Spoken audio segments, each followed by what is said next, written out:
السلام علیکم ورحمۃ اللہ وبرکاتہ۔ امید ہے آپ خیریت سے ہوں گے۔ الحمدللہ۔ ہم اعتکاف کے بارے میں کچھ باتیں پڑھ رہے تھے تو کسی کا سوال آیا تھا کہ اگر کسی سے اعتکاف درمیان میں ٹوٹ جائے، یعنی اس نے 5 دن اعتکاف کیا، کوئی ایمرجنسی ہو گئی، بیمار ہو گئی، یا کوئی گھر میں ایسا مسئلہ پیش آ گیا، یا پھر خواتین کو پیریڈز اچانک شروع ہو گئے، تو ایسی صورت میں پھر کیا کیا جائے؟ اس میں یہ ہے کہ اعتکاف سے اٹھ جائے انسان، اور اگر ہو سکے تو اگلے سال اس کی قضا دے دے۔ چونکہ یہ ایک مسنون عمل ہے تو سنتوں کی قضا واجب نہیں ہوتی، یعنی اگر کسی کی سنت چھٹ گئی ہے تو وہ سنت کی قضا نہیں پڑھی جاتی۔ اگرچہ ہم دیکھتے ہیں کہ نبی صلی اللہ علیہ وسلم نے فجر کی سنتیں جو ہیں وہ کبھی بھی نہیں چھوڑی، نہ سفر میں نہ حضر میں۔ اور اسی طرح ایک مرتبہ آپ سے کوئی وفد ملنے کے لیے آ گیا تو آپ کی ظہر کی سنتیں چھٹ گئیں تو آپ نے ان کو اس دن پھر عصر کی نماز کے بعد جب فارغ ہوئے تو ان کی قضا ادا کی۔ یعنی ایسی مثالیں ملتی ہیں۔ تو اگر اس اعتکاف کی قضا دے دی جائے تو بہت اچھا ہے، لیکن اگر کسی وجہ سے وہ بھی نہیں دے سکتے تو کوئی گناہ نہیں ہوگا، یعنی لازم نہیں ہے، واجب نہیں ہے۔ کسی نے نیت کی اعتکاف کی لیکن پھر جا نہیں سکے تو اس میں بھی کوئی حرج کی بات نہیں ہے۔ یہ ایسے ہی ہے جیسے کسی نے عمرے کی نیت کی اور وہ جا نہ سکا، یا کسی بھی نیک کام کی نیت کی اور پھر وہ پورا نہیں کر سکا، تو انشاءاللہ اس کو نیت کا اجر بھی ملے گا۔ اگر کسی فیملی ممبر کی ڈیتھ ہو جائے اور وہ بہت ہی قریبی ہو اور نکلنا پڑے اعتکاف سے، تو پھر اگلے سال قضا کر لیں اس کی۔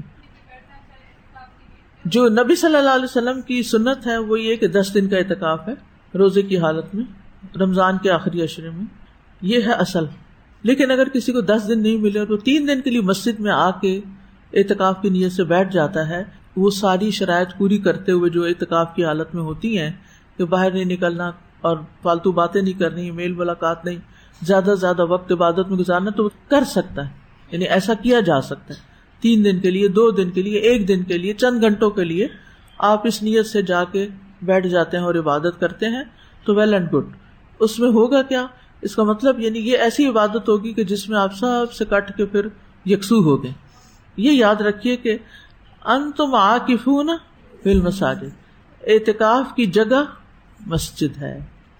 موبائل نہیں یوز کرنا چاہیے، کیونکہ اس میں پھر آپ لازماً واٹس ایپ کھولیں گے۔ جب آپ واٹس ایپ کھولیں گے یا کوئی بھی چیٹ کھولیں گے تو نتیجہ کیا ہوگا کہ ضروری کام کے علاوہ جو دیگر میسیجز ہیں ان پہ بھی لگ جائیں گے، یا ہو سکتا ہے کسی نے ویڈیو بھیج دی تو آپ وہ بھی آن کر رہے ہیں، تو یہ اعتکاف تو نہ ہوا نا۔ اصل میں کیا ہے، سب سے کٹ کے اللہ کی طرف متوجہ ہونا۔ کسی کا سوال ہے کہ معتکف کو شدید گرمی سے گھبراہٹ محسوس ہو تو کیا وہ کمرے سے باہر کھلی ہوا میں تھوڑا وقت گزار سکتی ہیں؟ وہ بہتر ہے گھر چلا جائے، کیونکہ یہ سب کچھ تو ہوگا، یہ تو تکلیف اور مشقت برداشت کرنی ہی ہوگی، ٹھیک ہے نا؟ کیونکہ وَأَنْتُمْ عَاكِفُونَ فِي الْمَسَاجِدِ، جم کے بیٹھنا عبادت کے لیے ایک جگہ مقرر کر کے۔ آپ کو پتہ ہے یہ جو آپ کی جگہ مقرر ہے نا، وہیں آپ کو بیٹھنا چاہیے، ادھر ادھر گھومتے پھرتے نہیں رہنا چاہیے۔ اصل تو یہی ہے کہ اپنی جگہ پر بیٹھیں، الا یہ کہ کسی وقت اگر آپ نے کوئی پڑھنے کے لیے، جیسے اس وقت آپ آ کے ایک جگہ جم کے ہی بیٹھے ہوئے نا، گھوم پھر نہیں رہے، ادھر اس سے ملاقات کرنے، ادھر سلام کرنے، ادھر بات، یہ تو نہیں کر رہے نا۔ آپ آئے ہیں ایک جگہ بیٹھے ہیں، جب یہ کلاس ختم ہوگی، نماز ختم ہوگی، اپنی جگہ پہ جا کے بیٹھ جائے۔ پھر اگر کتاب کوئی ایسی ہے جو پڑھنی ہے آپ نے اعتکاف میں، یعنی دعاؤں کی کتاب ہے، یہ قرآن مجید ہے، تو کوئی حرج نہیں، لیکن آپ سامان اکٹھا کر کر کے اعتکاف کی حالت میں خرید کے رکھ لیں کہ جاتے ہوئے گھر لے جائیں گے، تو یہ درست نہیں۔ خرید و فروخت نہیں کرنی چاہیے، مسجد میں ویسے ہی نہیں کرنی چاہیے، اور اعتکاف کی حالت میں تو بالکل نہیں۔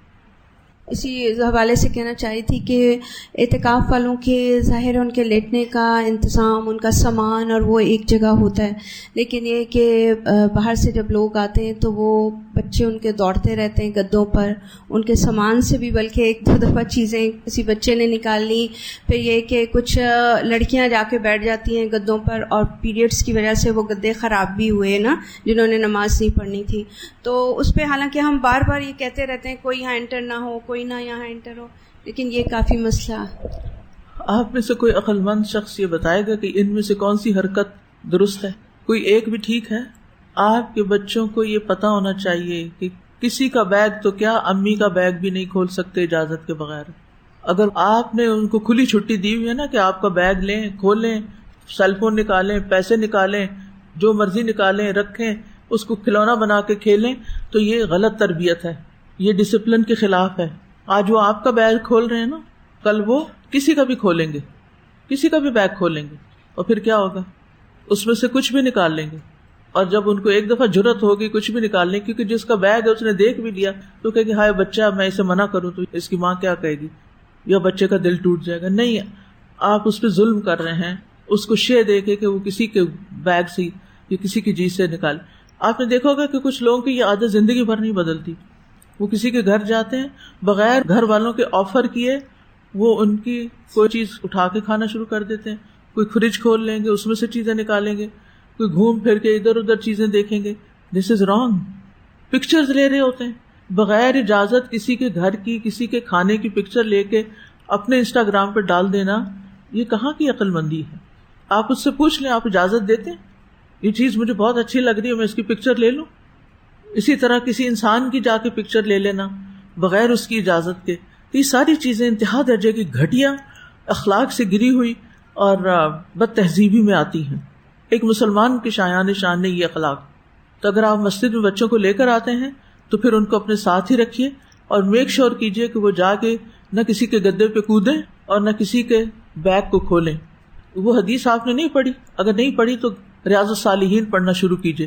جن لوگوں کا کورس ختم ہو رہا ہے نا، اب آگے کیا، واٹ نیکسٹ، تو ریاض الصالحین کا باقاعدہ کورسپونڈنس کورس بھی ہوتا ہے، لیکن اس کے علاوہ خود بھی آپ پڑھ کے آڈیو لیکچرز بھی ہیں، سن سکتے ہیں. اس میں واضح حدیث موجود ہے کہ کسی کی جگہ پر، کسی کی نشست پر اس کی اجازت کے بغیر نہیں بیٹھنا چاہیے. خاص طور پر اگر کسی کے گھر میں آپ گئے ہیں یا کسی کی پرائیویٹ جگہ ہے تو اس کی اجازت کے بغیر نہیں بیٹھیں گے آپ. یہ چھوٹے چھوٹے اخلاق ہیں، یہ چھوٹی چھوٹی نیکیاں ہیں، اور اسی سے ہم دوسروں کو تکلیف دیتے ہیں، اور پھر اسی سے لڑائیاں شروع ہوتی ہیں. اسی سے لوگ ہم سے ملنا نہیں چاہتے، پناہ مانگتے ہیں کہ یہ فلاں فیملی ہمارے گھر آئے کیونکہ ان کے بچوں نے آ کے ایک ادھم مچا دینا ہے. تو توبہ توبہ کرتے ہیں کہ کوئی ہمارے گھر آئے ایسے لوگ. پھر آپ روتے ہیں آنسو سے، میرے بھائی ایسے ہیں، وہ میرا اپنے گھر آنا پسند نہیں کرتے. اگلی بات نہیں بتاتے کہ آپ نے جو اپنے بچوں کو جیسے ٹرین کیا ہوا ہے، اور جو آپ جا کے وہاں فتنہ کریٹ کرتے ہیں، تو وہ کیوں نہیں پسند کرتے کہ آپ ان کے گھر آئیں. بعض اوقات ان کے گھر جا کے جائزہ لے کے کیا چیز ٹھیک ہے، کیا نہیں، کیا ان کی روایات کے مطابق، کیا نہیں، پھر بھائی کے کان بھرتے ہیں. بعض خواتین یہ کرتی، بھائی کے کان بھرتی ہیں. وہ کیا کہتی، تمہاری بیوی کو تو یہ بھی نہیں آتا، تمہارے گھر میں نے دیکھا یہ چیز خراب ہو رہی تھی، تمہاری بیوی بہت پیسے لٹاتی ہے، وہ یہ کرتی ہے، وہ کرتی ہے. اب آپ خود سوچیں کہ یہ آپ کیا کر رہے ہیں. کیا یہ باتیں زیب دیتی ہیں آپ کو؟ کیا ان پہ حساب نہیں ہوگا؟ کیا یہ سب کچھ اعمال نامے میں لکھا نہیں جا رہا؟ یہ تو اتنی بڑی شیطانی حرکت ہے کہ میاں بیوی کے درمیان فساد ڈلوانا اور شکایتیں لگا کے گھر توڑوانا، یہ جو ابلیس کا کام ہے. آپ ابلیس کے چیلے بن جاتے ہیں جب یہ کام کرتے ہیں، چاہے آپ سگے بہن بھائی کیوں نہ ہو. اس لیے بہت ضروری ہے کہ ان حرکتوں سے باز آئے، آنکھیں بند کر لیں. وہ ان کا معاملہ ہے، وہ خود دیکھیں. آپ کو اس لیے نہیں ان کے گھر آنے کا موقع ملا کہ آپ ان کی صرف ایک دشمن کی نظر سے چیزوں کا جائزہ لیتے رہیں یا ایک حاسد کی نظر سے دیکھتے رہیں. وہ ریپل ایفیکٹ ہوتا ہے، پھر وہ آگے سے آگے بہت سے لوگ اس میں انوالو ہو جاتے ہیں. واقع میں جیسے آتا ہے کہ ہر ایک نے لکل منہم مکتسب من الاسم، ہر ایک کا گناہ میں ایک حصہ ہے جو اس نے کمائی کی. تو اپنی لمٹس میں رہیے، اپنے اوپر توجہ کیجیے، اپنی خامیوں کو دیکھیے، رب سے لو لگائیے. قرآن مجید میں کیا آتا ہے کہ وَيَدْعُونَنَا رَغَبًا وَرَهَبًا، دعائیں کیسی ہوتی تھی پیغمبروں کی؟ یدعوننا، وہ ہم سے دعائیں کرتے تھے کیسے؟ رغبا ورہبا، رغبت سے اور رہبت سے، امید سے اور خوف سے. وہ اللہ سبحانہ تعالیٰ کی طرف متوجہ ہوتے تھے. کیا اس کرائیٹیریا پہ ہماری دعائیں ہیں؟ یدعوننا رغبا ورہبا، کہ کبھی امید لگ جائے اور کبھی خوف آئے دعا مانگتے ہوئے اللہ سے؟ اگر نہیں تو کہیں کمی کر رہے ہیں نا. ہمیں اپنا ہی محاسبہ کرنے کی ضرورت ہے. نہیں، گھر میں اعتکاف نہیں ہوتا، ویسے آپ نے عبادت کے لیے سب سے الگ ہو کے بیٹھنا ہے تو آپ الگ ہو کے بیٹھ جائیے، لیکن اس کو اعتکاف کا نام نہ دیجیے. ٹھیک ہے.